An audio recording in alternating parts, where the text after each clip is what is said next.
It's America's coolest conservative and the future king of talk radio. 107.9 FM WBT presents The TJ Ritchie Show. 1, 2, 3, 4.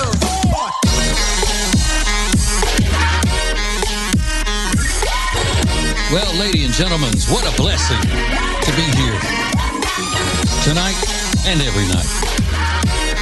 I truly look at you as a positive experience in my life, getting to talk to you. I appreciate it. 704-570-1079 is the phone number. I'm going to need you to use that tonight because I'm going to need your responses for several things to help me throughout the show. You can text as well as calling, thanks to Liberty Buick GMC. All right, so I have an update. Last night I hit the air, paranoid, and I hate to say I was having some anxiety because I don't want to sound like a millennial or a Gen Z. You know, they all got anxiety. Everybody under 40's got anxiety. They're on medication and in therapy. I don't want it to sound like that, but I felt that something was slipping away with my relationship with the program director, the boss, because he hadn't responded to me all week with various things that I had asked him. So I was thinking, okay, well, they're about to can me, and he doesn't want to talk to me until he's ready to give me the whole speech with an HR person in the room.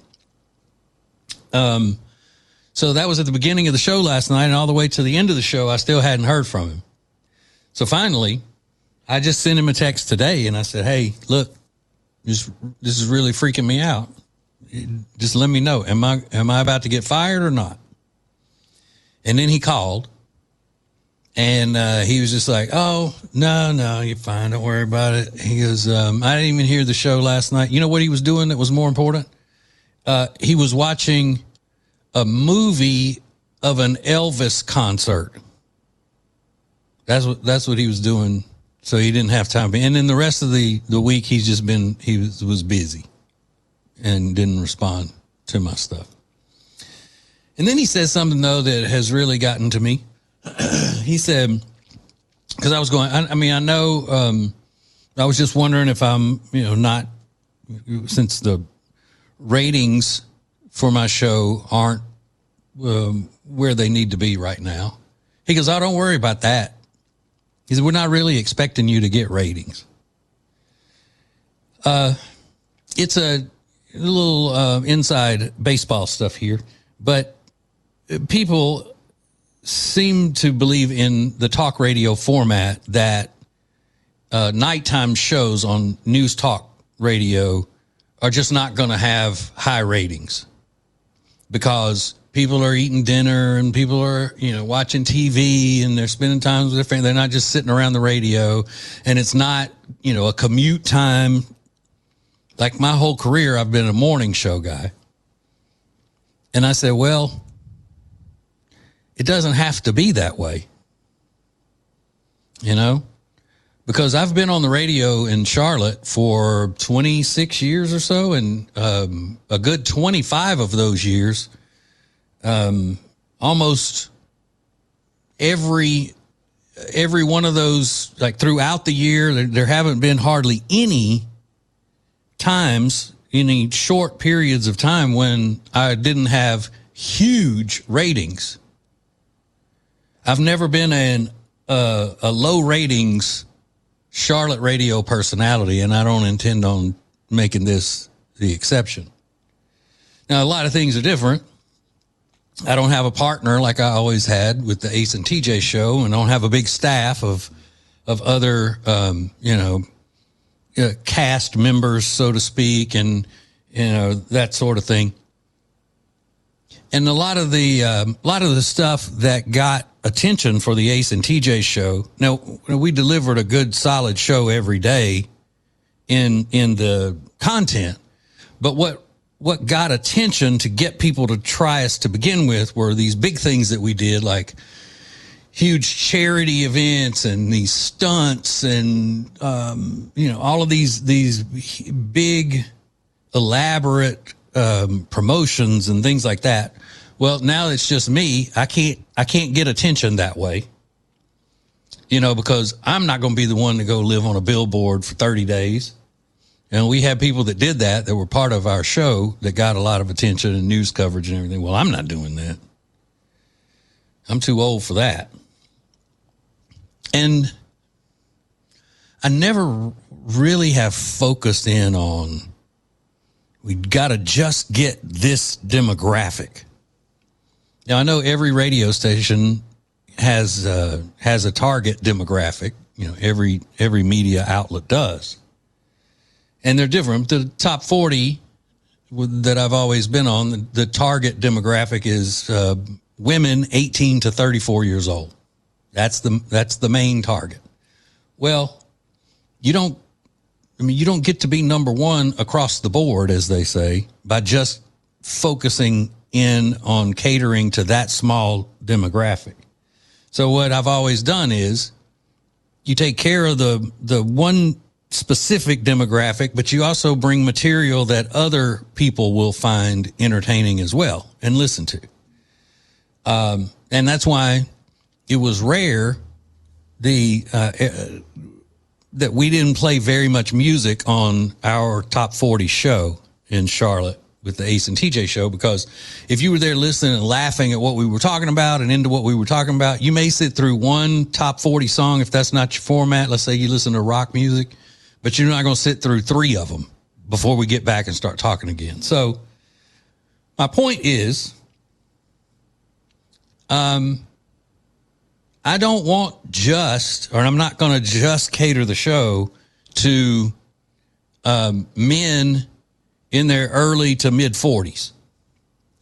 I'm going to take care of everybody. I want to bring entertainment and information to people of all ages, especially, and focusing now on, I guess, because of the experience I have to, catering to a younger audience, I can bring the younger listeners into what I want to do. But I'm going to need your help because, like I said, I don't have anybody to help me go do elaborate stunts and things like that to get attention. So it's going to have to be a grassroots effort, because I just am not going to accept the fact that nobody expects for me to have good ratings. I'm not built that way. Whether the format is conducive to that or not. And I've always heard that when I talk to people who are in the talk radio business. They're like, nights are so hard. It's so hard to get people to listen to news talk at night. Okay, well, people said it was almost impossible for a top 40 morning show to be number one in the upper age demographic, which is 25 to 54. But Ace and I did it consistently.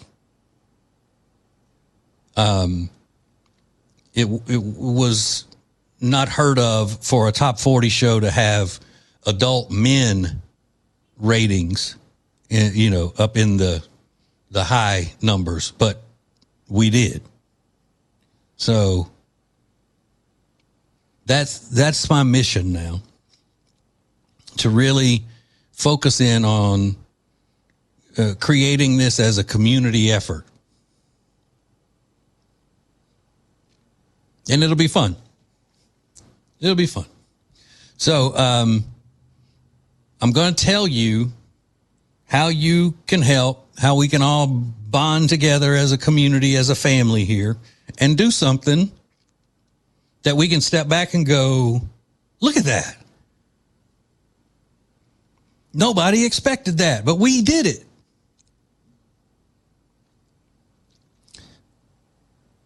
So what essentially you'll be, and I just thought of it this way, the 11 listeners now will become Ace, my old partner, to help get the word out and get people to listen to the show, and with something that we'll all share. Okay, so we'll get into how, the ideas I have for that and the fun concept of it. Because, I wouldn't do it if it's not going to be fun. All right. And a little bit tongue in cheek, tongue in cheek like that. So we'll get into that. And we're going to do a lot of the issue. All right. And a little bit tongue in cheek, tongue in cheek like that. So we'll get into that. And we're going to do a lot of the issue stuff. Don't worry about that. I'm not clowning around tonight just with this. I got a lot of takes on the news of the day that you're going to like. So don't miss any of it. We'll get it going next. Hang on.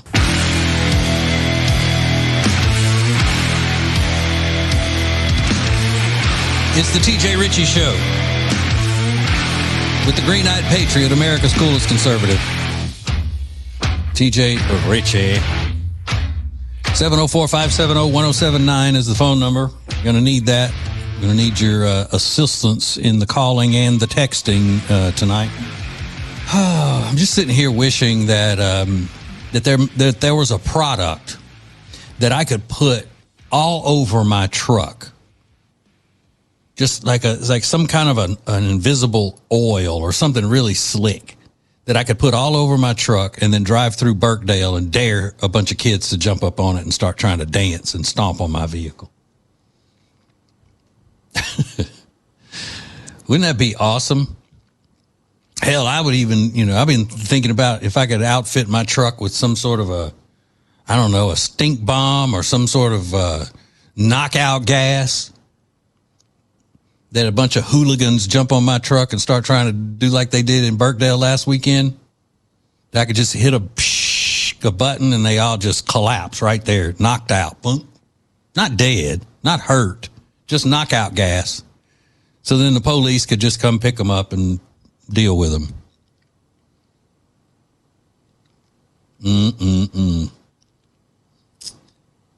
All right.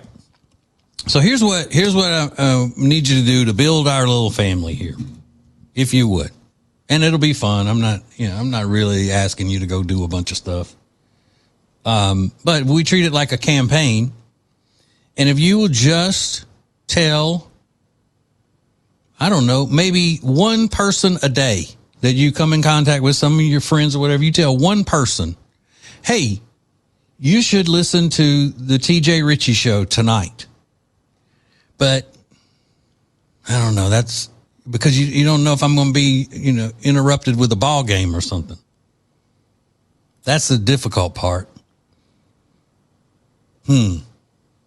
But you could do it anyway. You could try it.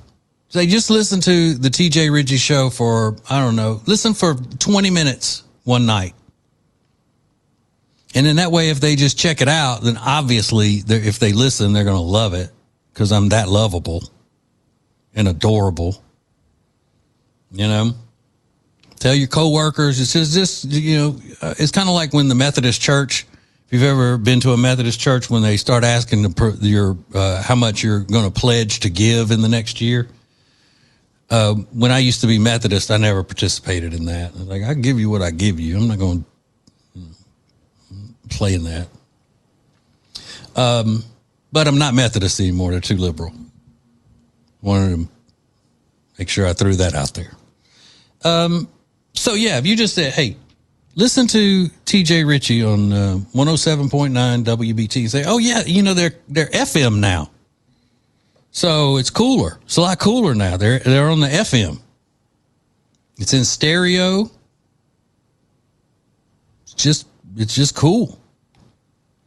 And if we could do that, then it could build to where we would defy the odds of nighttime talk radio and actually have a highly rated show. So here's what you can do right now.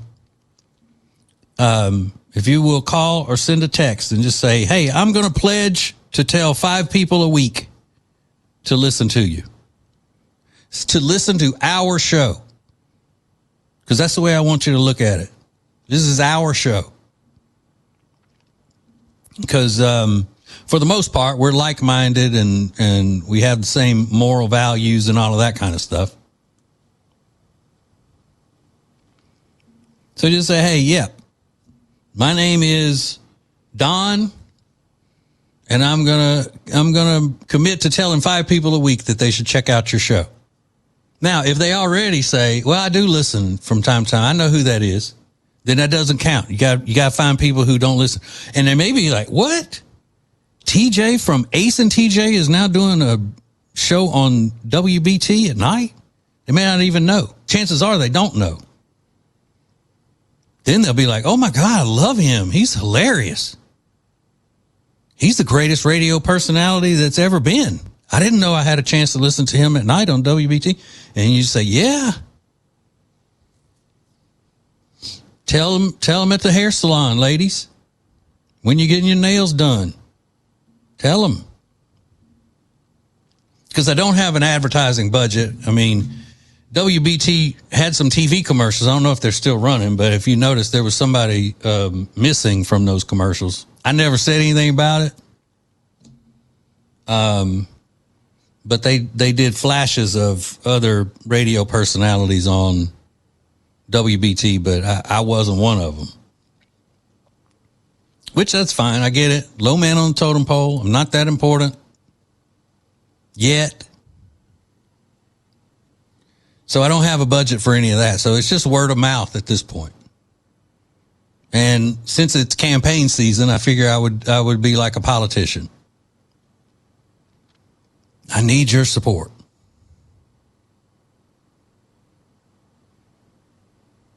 For our show. Somebody said, you didn't leave the Methodist church, they left you. Well, I'm going to look at it that way. Either way, I don't play all that. Okay.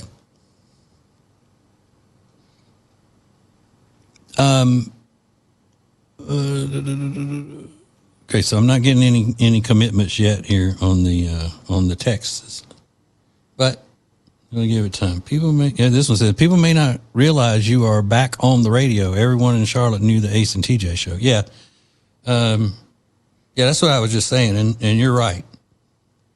Everybody knew who the Ace and TJ show was. We were huge.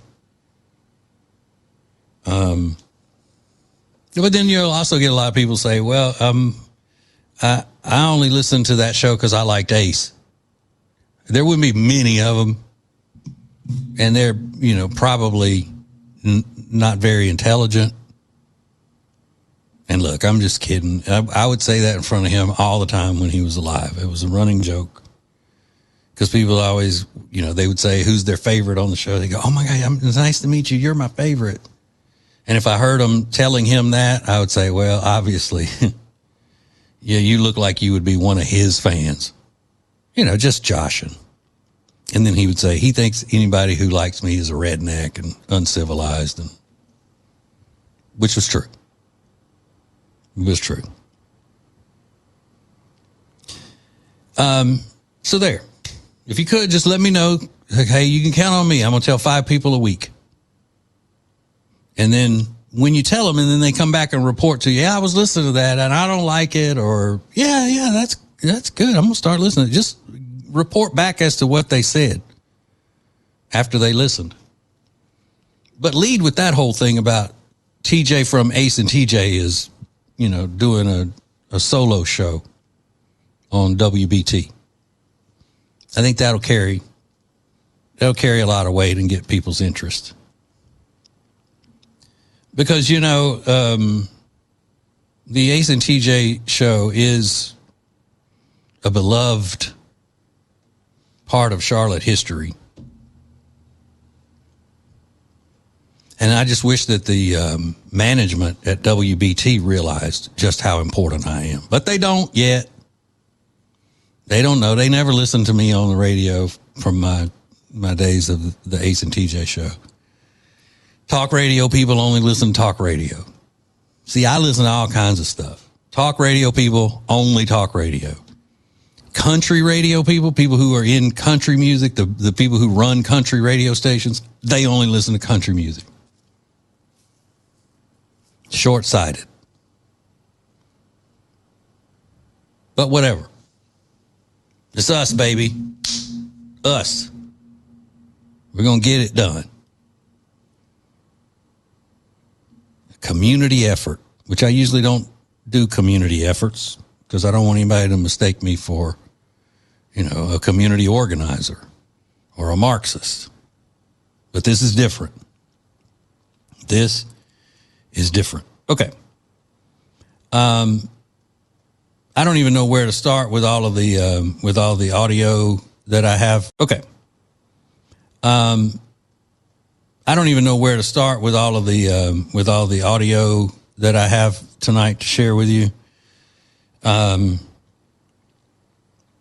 Let's start with the poop in the Potomac River, because I've got some inside information there. And I don't know if it's inside information, but it's some little known information, I think, about the people in charge of the DC Water Board or whatever it is. I mean, listening to these Democrats is like being waterboarded. But yeah, they all this sewage going into the Potomac River, and who are they blaming for it? Well, you're not going to be surprised, but it's coming up next. I'll let you know. Hang on.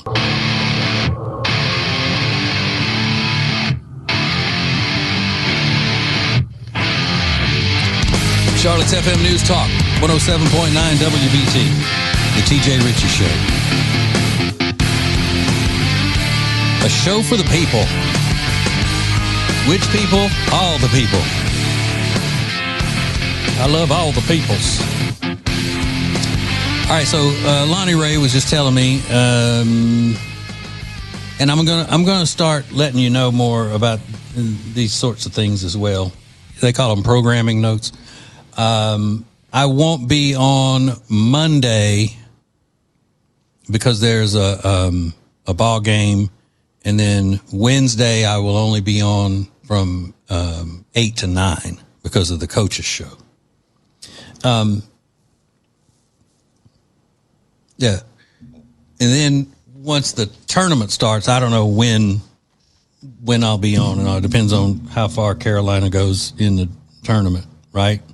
So I'll be rooting against them. No, I'm kidding. I don't care one way or the other about basketball. Let them all go against each other, do whatever. I have some friends who are Carolina fans, so if Carolina wins some big stuff, I'm happy for them. But yeah, I'm just not a basketball fan. I'm a football, baseball person.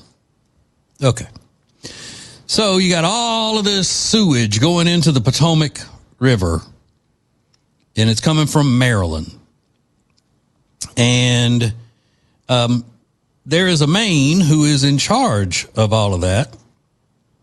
He is they call him the DC, let's see, wait, no, that's not the right one. That's not the right one. Which one?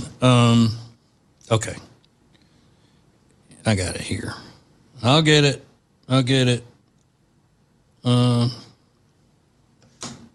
Got it. He is, what is his title? Because I want to make sure I get it right. DC's water manager. His name's David Gaddis. David Gaddis is an African-American gentleman with glasses and a goatee, very smooth talking. And the 240 million gallons so far as an estimate of sewage that has gone into the Potomac is not his fault, but it is somebody's fault. Let me give you one guess as to which group of people he faults for this. Listen. When I arrived at DC Water, this was an organization that looked very similar to our industry. It was predominantly, white male at the top, but this was a utility that's, more than 70% people of color work at this utility. And I really believe, and I still believe, and it has been fantastic. The outcomes have been fantastic. But the people at the top, the executives, the chiefs in that C-suite, they should look like the employees that they serve and that they work with. And the same thing with the community. And so my executive team, looks exactly like the community. It looks like. Okay, so what he's saying here, let me translate for you. He's saying that he thinks all black people look alike. That's what he's saying. Because he wanted to make sure that the bosses were black, so they would look like the lower level employees and the citizens of DC. So he believes that all black people look alike. Okay, here we go. The employees, the staff, be it people of color, women, men, and it's just a fantastic team that has come together to do a lot of great things here at DC Water and in the community for the customers. Okay. So there you go.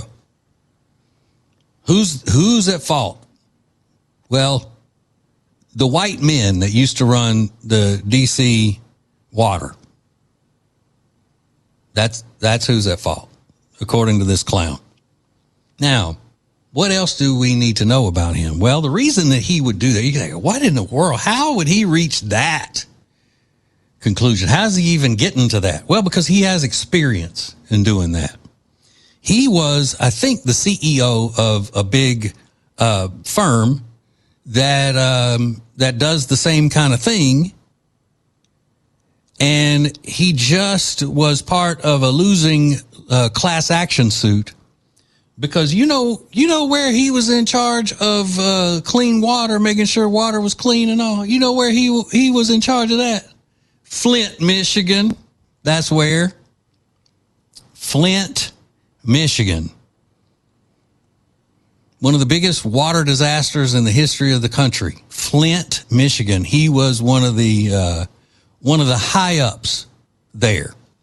So naturally, when DC needed somebody to run their water system, they go and hire this guy.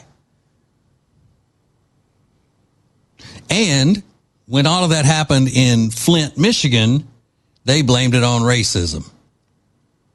So naturally, that's where he's going to go with it. And you know who was right along with him, blaming white people, systemic racism for the problem in Flint, Michigan? President Obama. That's who. So yeah, this guy's cool with it. Just like, hey, I made it look like like black people because all black people look alike. That's what I made it. And it's been fantastic. We've had fantastic results. Well, up until 240 million gallons of raw sewage goes into the Potomac. Now, another thing, because you see anything that Democrats are in charge of gets just completely destroyed to hell and back. Whether they do it on purpose or whether they neglect it or whether they're just too stupid to do it the right way, Democrats of all colors will screw up anything. They would tear up a piece of angle iron if you gave it to them. Say, here, go see what you can do with this. They would tear it up because they're just that destructive. So, you know what federal government agency should be helping in getting this water sewage situation cleaned up in D.C.? FEMA. And you know what's going on right now? Democrats have defunded FEMA because it's part of the Homeland Security, DHS. Mm-hmm. Good job there, guys. Way to go. Way to go. I don't care which way race goes.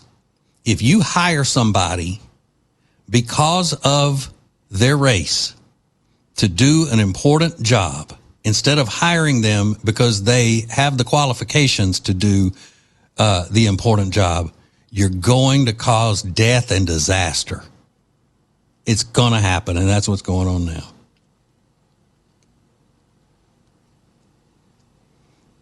And please stop saying people who look like me or people who look like the community. That's so stupid. It used to be something that racist white people would say. All black people look alike to me. Now it's just like, oh, that's just a catchphrase for the left.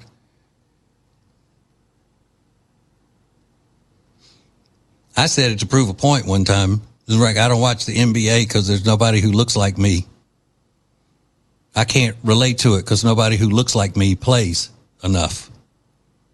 and you would have thought that I had just kicked the Pope between the pockets, the reaction that I got. Because you got one set of rules for the police and you got one set of rules for the common folk. And white masculine men are the common folk.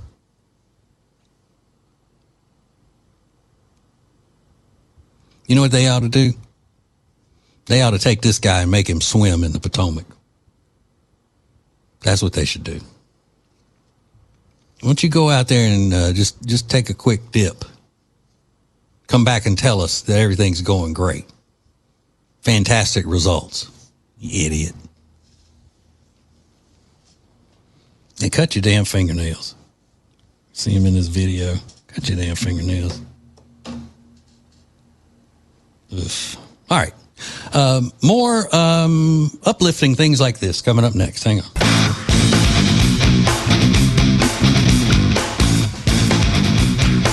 It's the TJ Ritchie Show. Thank you very much for joining us this evening.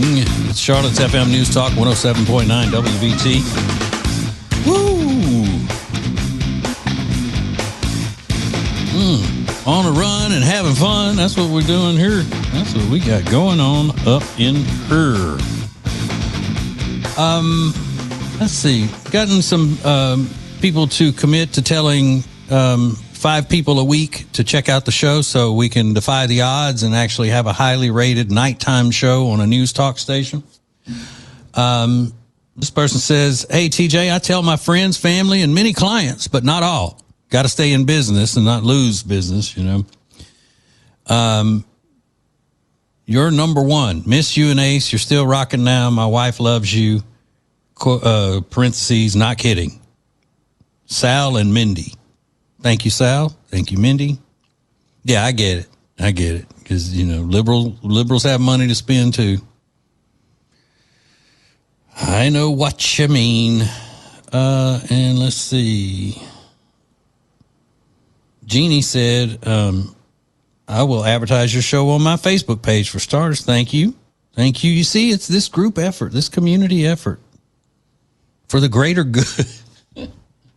I couldn't even get greater good out without laughing. I'm sorry. Ugh, I hate those communist phrases. All right. So I have another person dealing with that DC water situation with all that sewage going into the Potomac. And they always call it makes it sound worse to say raw sewage. Well, when is it cooked? I mean, to me, sewage is sewage.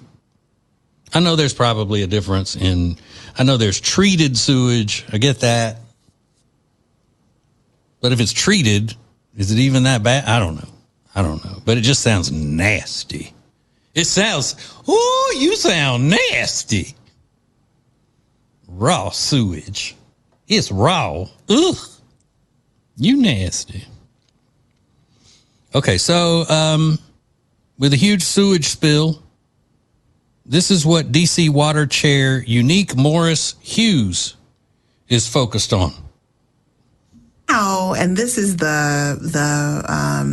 the chain breaking, institutional barrier disruption work that I'm doing. Now I'm on a mission to make sure Black and brown kids have experience in the workplace. So then when they're competing in the market, that's one less check. That's one less check. And the playing field is leveled because now they got the internship, the same one for the parent who knew the president of the corporation. Now the playing field is level, but and that's illegal.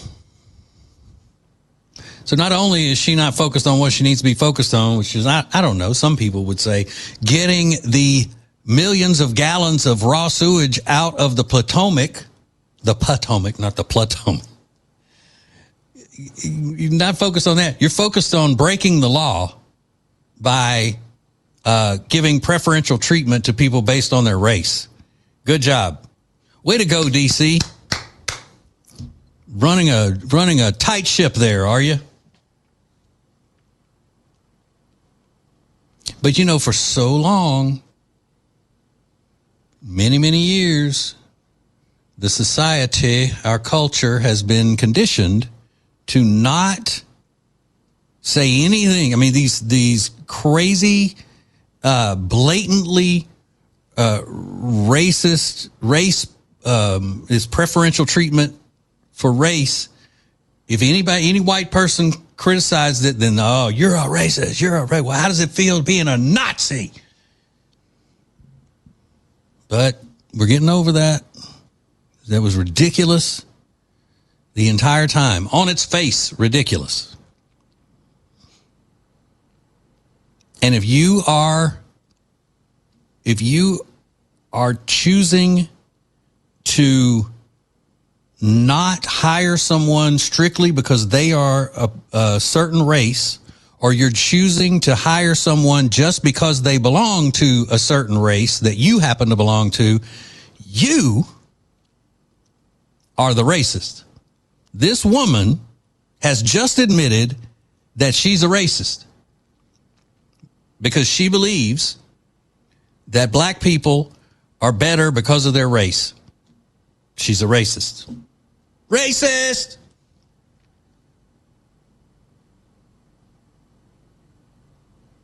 It's trashy. She's trashy. What she is. Just like if there is a true white supremacist out yelling and proselytizing against black people or Chinese people or any other race because he feels like being white is a superior race. She's no different than that morally. No different.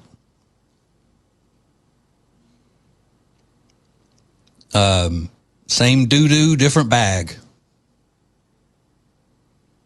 Well, same doo-doo, different river, as it were, in this case. But there you are, focused on the important things. Good. Good deal.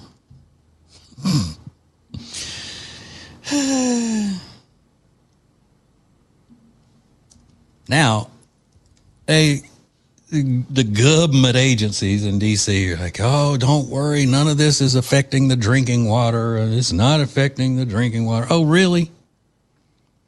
Why should we believe you? Why should anybody believe a government agency that is run so terribly as the local D.C. government is run? You're all a joke. You're a joke taking advantage of taxpayers' money.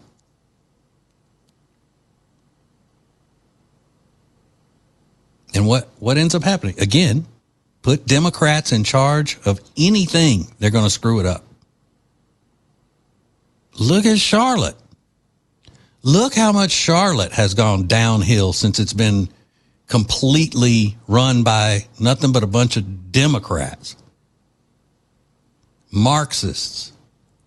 Look at crime rates skyrocketed. People are in danger all the time. It's the big dangerous city. High taxes. Corruption. Democrat.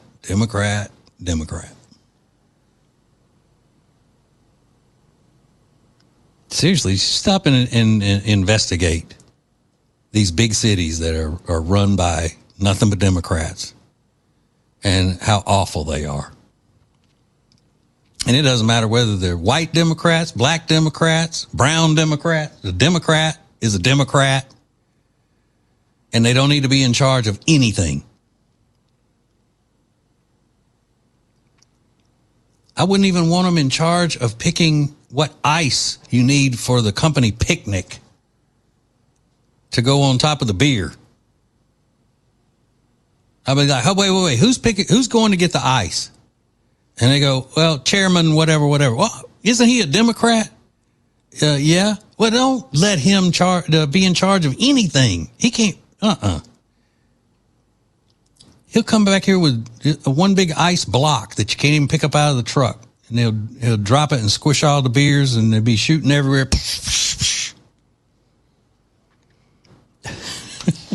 Democrat, look, I don't know if I can say it any clearer. Democrats cannot be put in charge of anything if you want that thing to not go to hell in a handbasket. How about that? I challenge you right now. I challenge you to name something that was done by across the board Democrat leadership that's a success. Anywhere. Oh, sure, they make these claims. Oh, yeah, we're for the little man. We're for the marginalized. And all that. But they're not. They're not.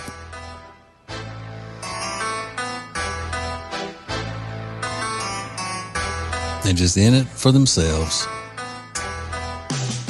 That's why, the Democrat public servant, that's an oxymoron. Because Democrats don't serve the public. Democrats take from the public. And they destroy the public.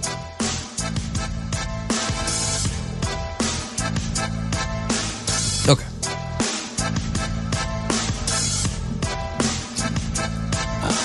I'm hoping that I didn't leave anything in any of my opinions about that in the world of ambiguity. I hope I was able to state what I think of Democrats being in charge of things. All right. Hey, we got another hour coming up, and it's going to be slam-packed. You don't want to miss it. Hang on. He's America's coolest conservative and the future king of talk radio. 107.9 FM WBT presents The TJ Ritchie Show. 1, 2, 3, 4.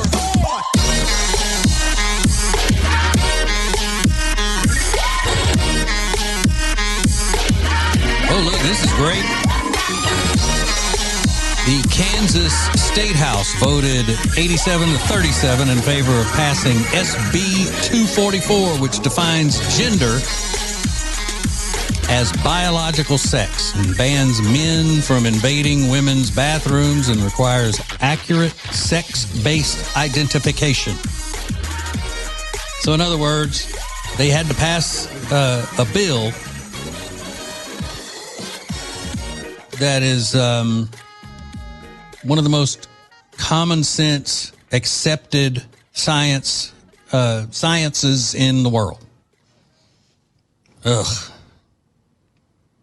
These crazy communists that promote all of this craziness that they're just trying to tear apart American families and traditions and all of that to ruin the country on purpose, like transgenderism.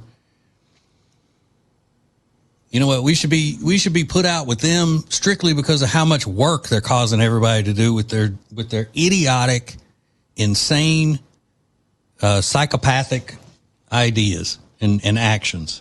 Ugh. But good for Kansas for bringing it. All right, one of my favorite members of Congress is Brandon Gill. He's a young fella. He's from Texas. He's a representative. He's married to Dinesh D'Souza's daughter.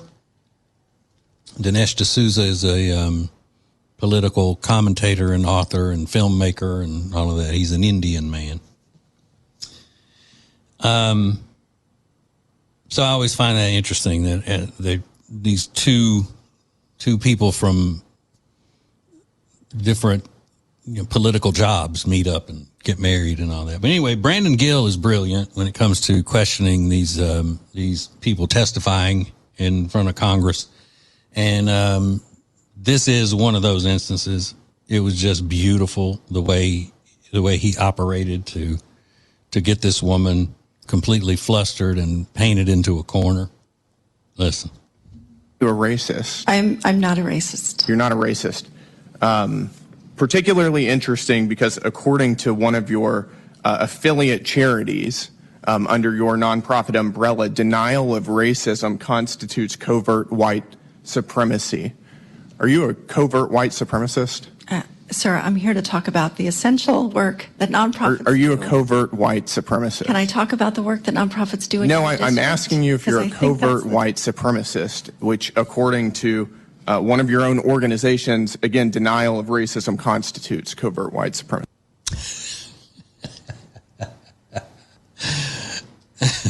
You see, they just start spouting these things off that make no sense. And then when you ask them to define it and defend it, they don't want to talk about it. So the woman stands behind a statement that says to deny racism is covert white supremacy. So he starts by asking her, are you a racist? And when she says no, boom, then by your definition, you must be a white supremacist. Can we talk about the non-charity, the nonprofit worker? Love it. I'm loving it. So smart.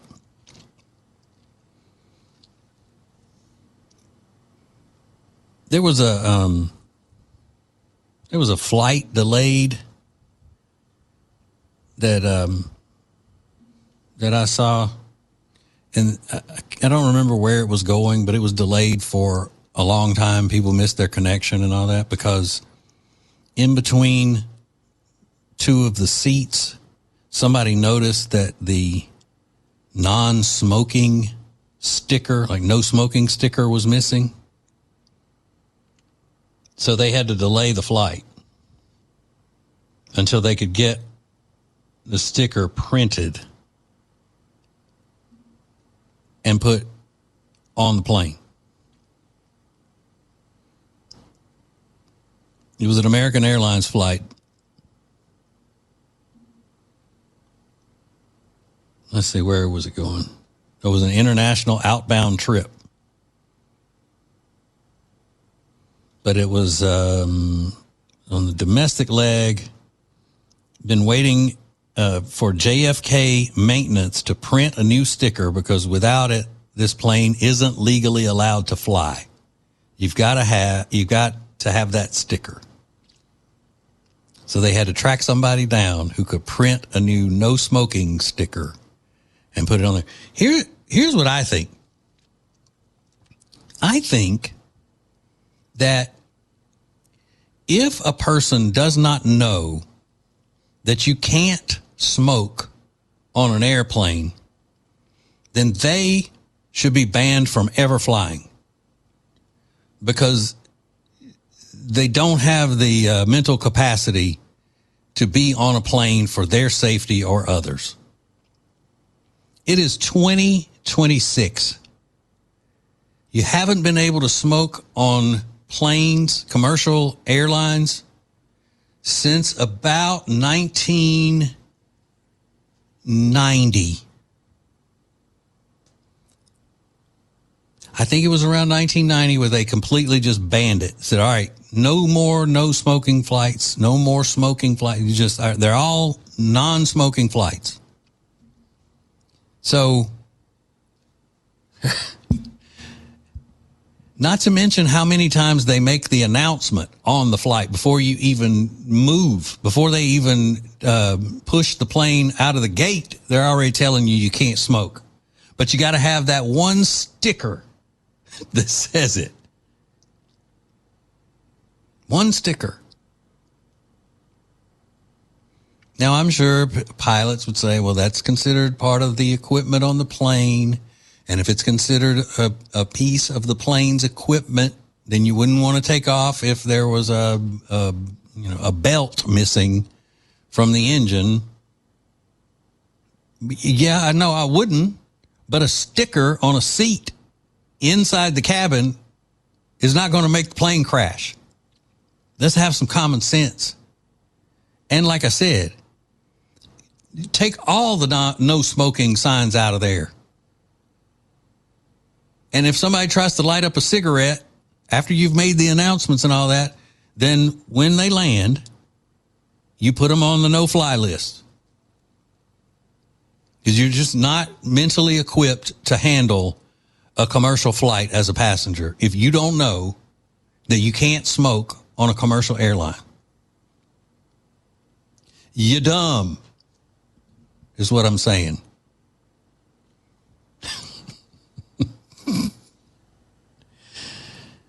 Now, I know people will try to, and they do. They try to light up a cigarette. They try to, whatever. The rules don't apply to me, but they don't do it thinking that it's okay.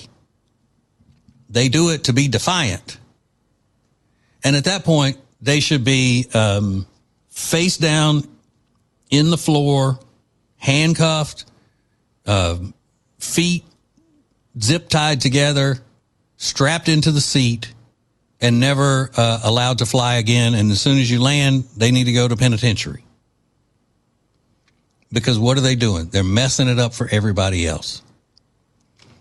It's like all these crazy kids causing that big ruckus and scene, messing with people's businesses and everything by making Burkdale seem like it's not safe anymore because they're just gangs and gangs of teenagers jumping on cars and dancing and all that. Now the curfew for teenagers is even earlier than it was. And they messed it up for everybody. They messed it up for kids who don't act like curfew for teenagers is even earlier than it was. And they messed it up for everybody. They messed it up for kids who don't act like they're uncivilized.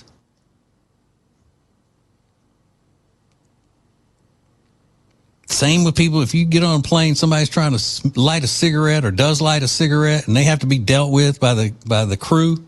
It's messing it up for everybody else. That person should be dealt with swiftly and harshly. Never allowed on a plane again.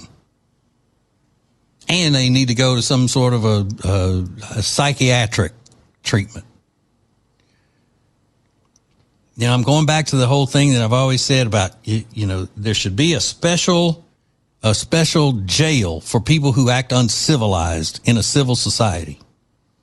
And if you can't go with the civilized people and do what you're supposed to do, you need to be taken out of civilization until you can learn how to act.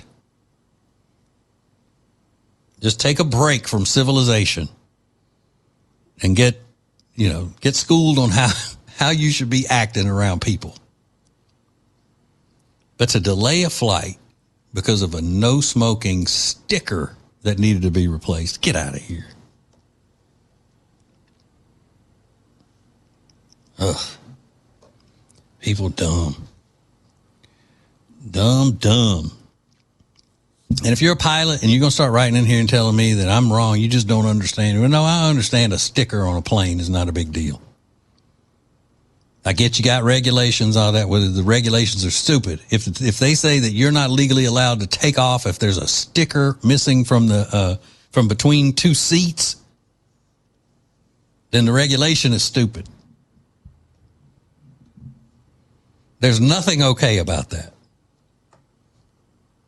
I have spoken. Thank you for your attention to this matter. Hang on, more coming up.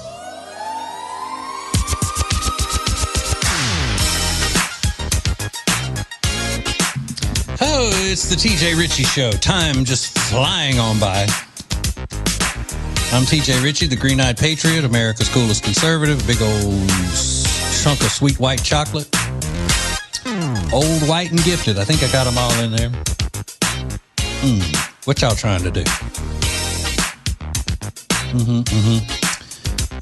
We're getting a lot of great responses tonight on the text line driven by Liberty Buick GMC 704-570-1079. This is a text we got about the Burkdale Village situation that happened last weekend with, I don't know, it looked like 1,000 teenagers just came out of nowhere and started just like flooding the little street there and jumping on a car. I don't even know whose car was that. Was that a car that was just parked right there in the middle of the road, or were they trying to drive through there and they got stopped and they said, hey, we're going to jump up on here and start dancing. We're going to, go berserk. I don't know the full situation, and I should, because I go to Burkdale all the time. I live in Mooresville, and I go to Burkdale quite often. Well, I used to. I don't go as much anymore because I'm old. I don't like leaving the house. I'm like, I'm not going out of the house. It's dangerous out there. But somebody said on the text here, simple solution, just go back to whooping that. Yep. Says I'm 48 years old and I was scared to death of my parents. That's Mickey. And, I meant to bring that up tonight. I wanted to talk about it some because you're seeing so many things, I am, all throughout our culture now that just points to only one thing, and that is that parents are failing kids. And by failing their kids, they are harming our society. I'm all over watching these social media videos and things like that. It's where I try to bring in audio sound bites that aren't exactly what all the other shows do, as far as news type things, because by the time my show comes on, you've already heard the cream of the crop throughout the day. The real hosts on the station. So I try to bring something a little bit different. And I watch these videos and I just get mad. And a lot of times I'm just mad because kids and young people they have such smart mouths on them. The way they talk to police officers, like these high school kids who are doing these ICE walkouts, and the way they're talking to their principal. I saw one where some principal was saying, you don't have permission to leave school. Everybody who's out here protesting, if you leave to go protest, you're going to be suspended, or whatever he was saying. And they're just yelling back at him. Man, if I yelled at Mr. Machen that way, who was my high school principal, not only would I be suspended, but when I got home, I would be, by the time I was a teenager, they still would have put a belt on my butt if it needed it. But that would mainly just be, you're not leaving this house. You're going to go apologize. You don't talk to adults that way. I don't care. And it was because I had two parents who were trying to teach me things at home. It's all part of this Marxist plan to ruin America and ruin our culture, to break apart the family unit. That is the main thing that these Marxists, these communists are going for, to tear down America as it was founded and the traditions of the United States of America. It all starts with the family. If you've got a strong family unit, then it is so much harder for people to infiltrate the minds and brainwash people and get them to do the wrong things and get them to act out and get them to do destructive things. It's so much harder to brainwash somebody who came from a good, solid, strong family unit. So they started breaking up the family unit a long time ago with welfare, the government check, replacing the father in the home, telling kids in school with these Marxist ugly teachers with the purple hair and the septum rings and dressing like they're on some stage of parole, pajama pants at school and all that, got them, indoctrinating these kids to think they can talk to adults any way they want. No respect for any kind of authority.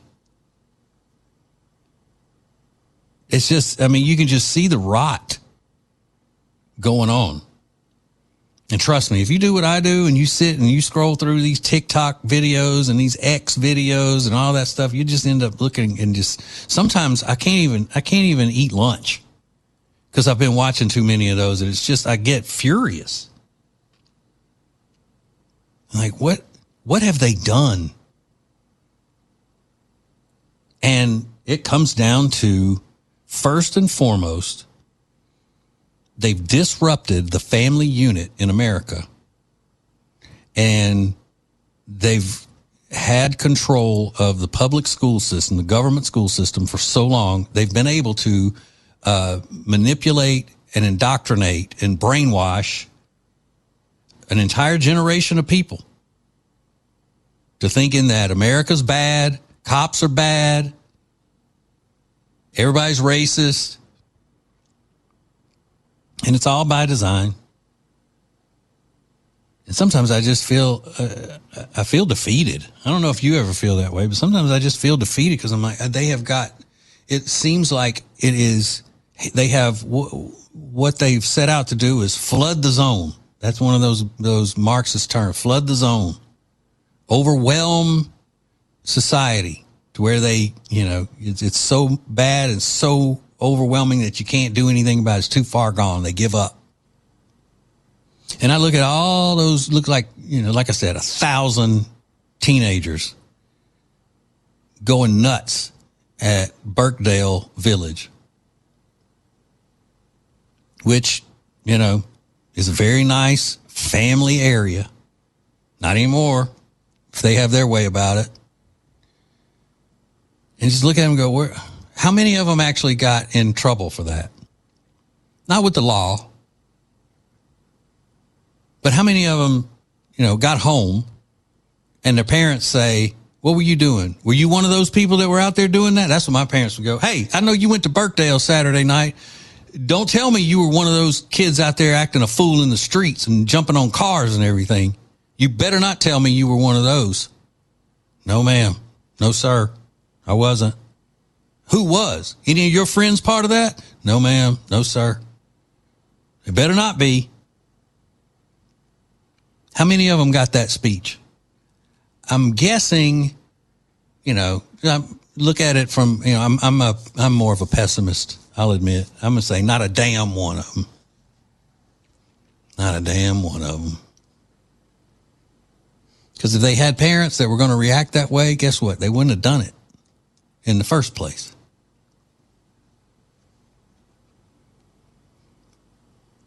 So imagine that. Not only do you not have parents doing what they're supposed to do, you have American Marxists who are stepping in and teaching the kids lessons that they should be learning from their parents, but the opposite of what they should be learning. Learning how to destroy the greatest country on the face of the earth.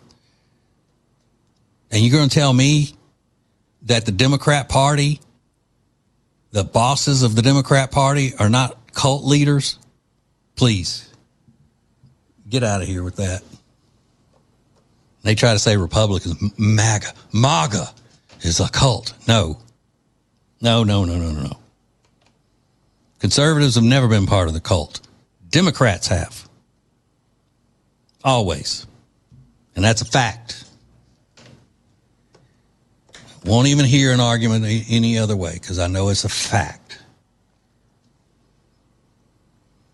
So take care of your damn kids.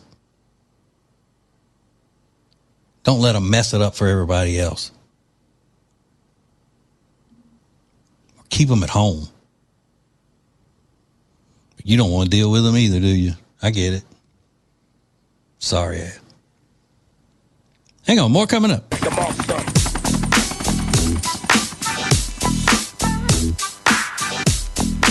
107.9 WBT, Charlotte's FM News Talk. With the talk radio gangster. That's right. Keeping it gangster, y'all. 704-570-1079 is the number to call and text. Matt has sent a text, and it's about the whole delaying the flight because a no smoking sticker was missing from between the seats. They couldn't take off legally without that sticker being in place.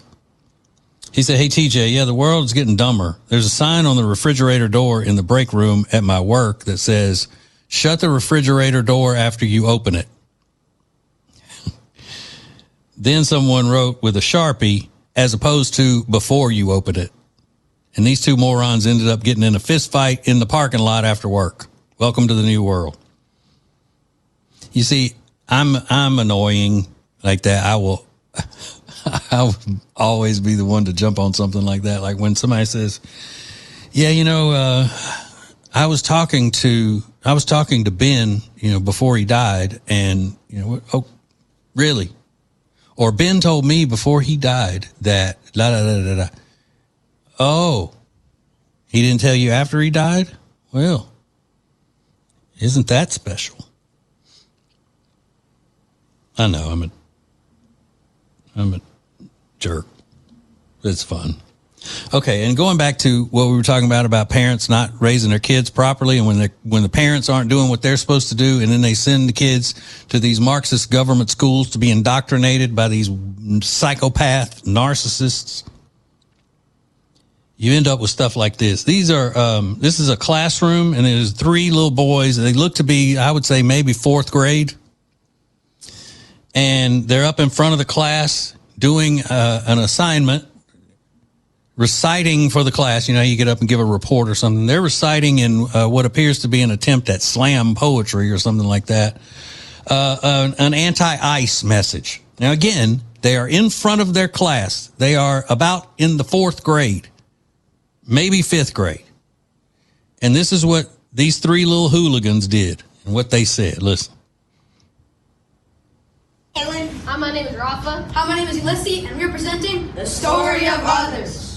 The stories of others, intertwining like brothers, trying to change and free from struggles. While at the same time hoping for help under the covers, unrecognized by others. We are all humans, no matter the race.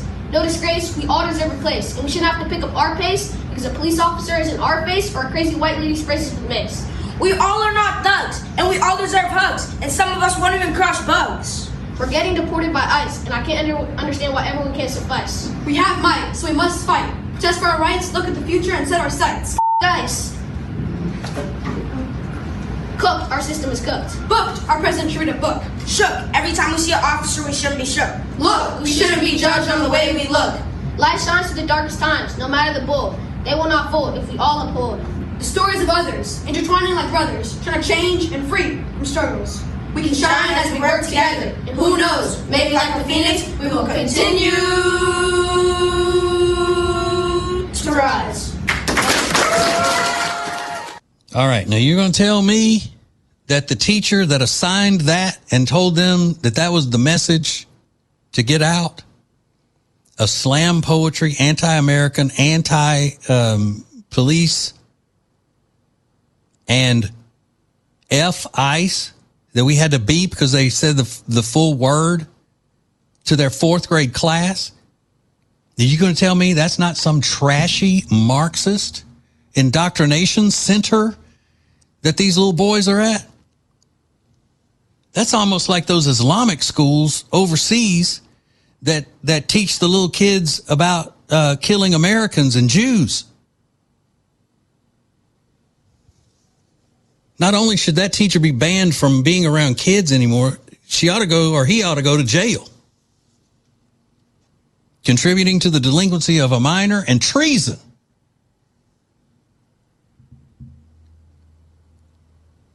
Not to mention, I think there should be an executive order tomorrow banning slam poetry in general. That is one of the most annoying. I'm sorry, if you're into slam poetry, you like it, that's fine. Well, that's not fine. I think you're ridiculous. I'm sorry. You have the right to do it, but I have the right to think it's absolutely annoying and ridiculous. Slam poetry. Poetry in general.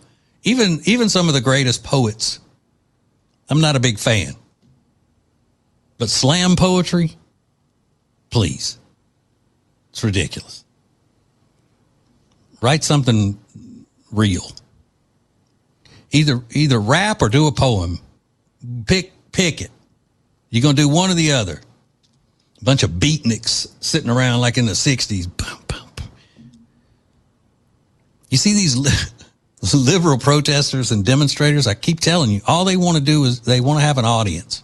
They just want people to look at them. So they go do slam poetry. They take instruments out to all these protests. They're banging on a gong or some sort of a tambourine, always singing songs and all that, because they know they don't have the talent to actually draw an audience. So they have to, get a built-in audience. Say, ooh, while I'm there, I got to get some attention because I'm a narcissist. I'm going to take my instrument. And they won't tell me to stop. They want to, though, because you suck. But anyway, teaching these little boys that, and then the whole class cheering. Let me tell you something. If my teacher would have overheard me say the F word, I would have been sent to the principal's office and probably sent home. And at that point, having to tell my parents why you got sent home because I said the F word and the teacher heard me. What? These parents are failing their kids, and that means they're failing society. And they look like well-to-do kids. You know, there were two white kids and a black kid. And they looked well-dressed, which makes sense. You know, the little rich liberal kids stand talking about injustices and all that. I mean, and look, these kids can't help it. They're young. I'm telling you, these are elementary kids. I really don't even think they're in the 6th grade yet. Doing all that crap. And teachers, I mean, you could hear other adults in that crowd too when they started cheering. It wasn't just the little kids in the class. There were some adults there too, cheering them on. Trash. Just absolute white trash for the white ones. And just trash all the way around. Trashy, trashy, trashy. And disgusting. But other than that, it seemed pretty cool to me. All right, hang on. More coming up. Get back! It's the TJ Ritchie Show on Charlotte's FM News Talk 107.9 WBT. So glad to have you. Oh, we've had such a good time tonight, haven't we? Oh, my God. Oh, my God. Oh, have we had a ball? We sure have. Sure have. We got Carol on the phone here. Carol, you wanted to say something about those little boys who were cussing in class doing the slam poetry? Yeah, that was not written by 4th graders. You cannot tell me. I have raised 6 children. I'm on my 5th grandchild, and there's no 4th grader that can come up with that. I'm sorry. That was their parents and or teacher. And just the way they performed it, like the theater class that they all came in at the end, like, no, that was totally, I can't believe, you know, I mean, I've seen a lot of, quote, bad kids at that age, but not that they could come up with something.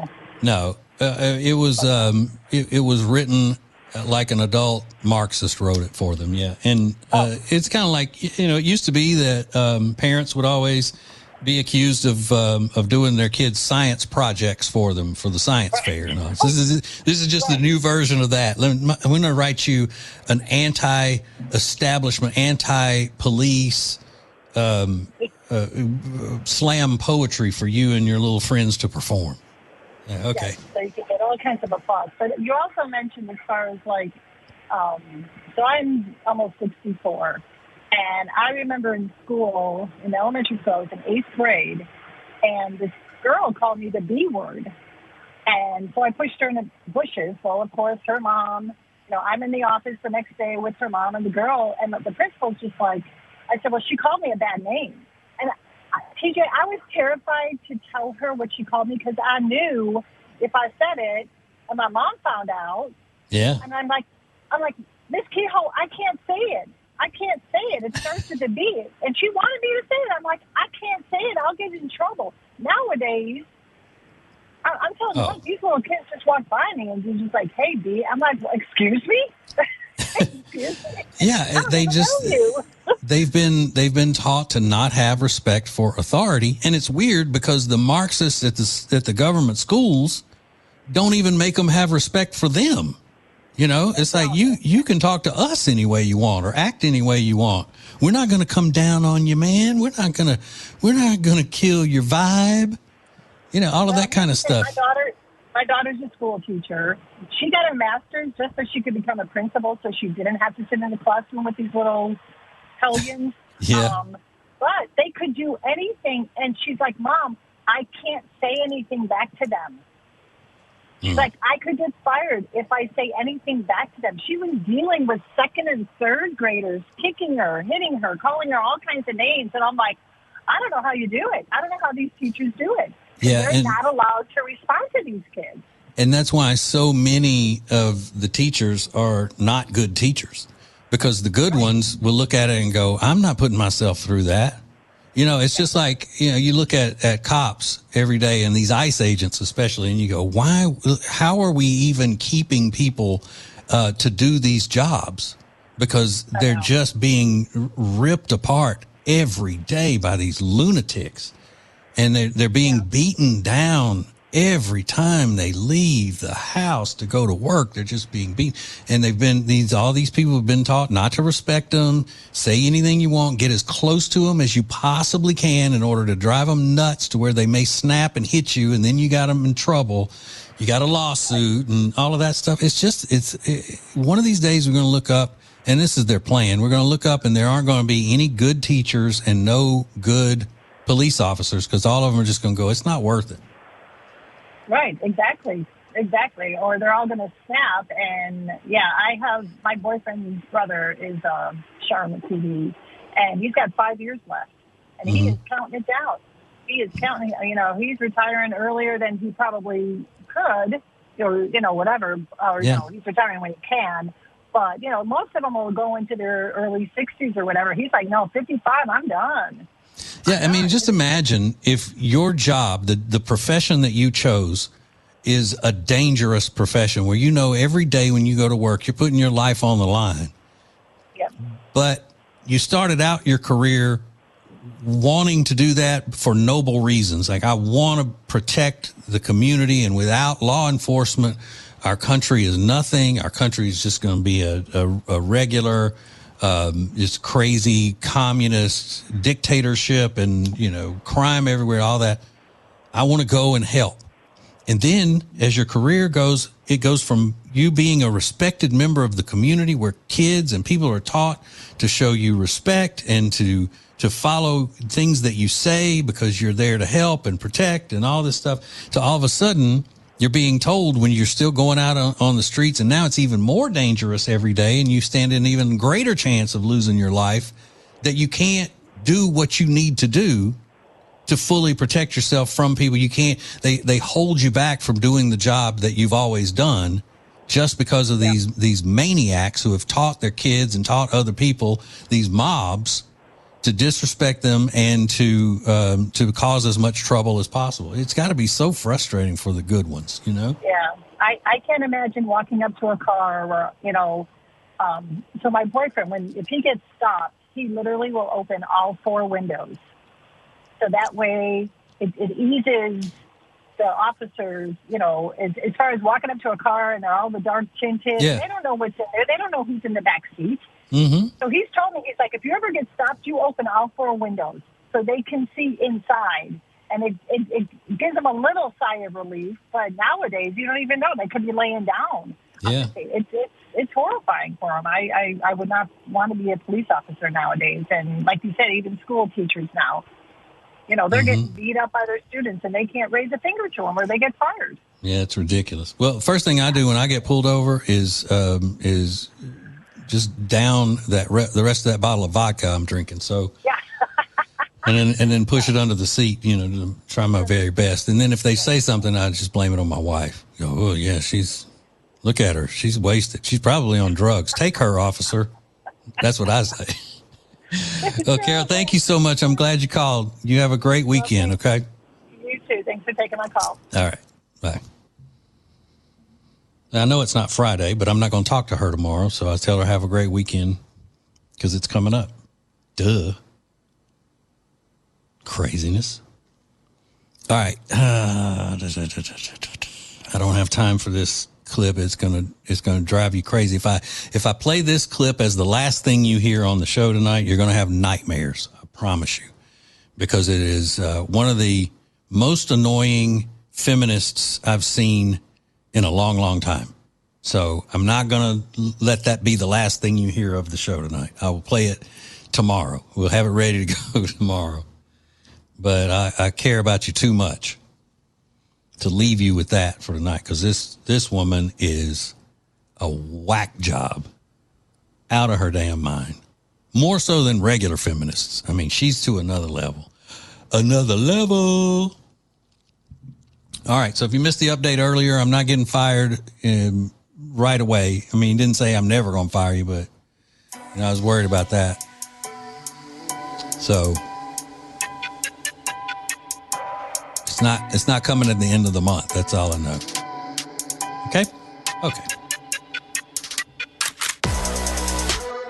Now, Nick Craig is coming up next, and here's the difference. Nick Craig is one of the well-respected people on the staff. The management respects him. And I guess it's because he's not just a glorified DJ like I am. And they don't really know my work from the past. But he does deserve respect. He's a good guy. He's very talented. So make sure you listen to his show. Hey, God loves you and ain't nothing you can do about it. We'll talk to you tomorrow night.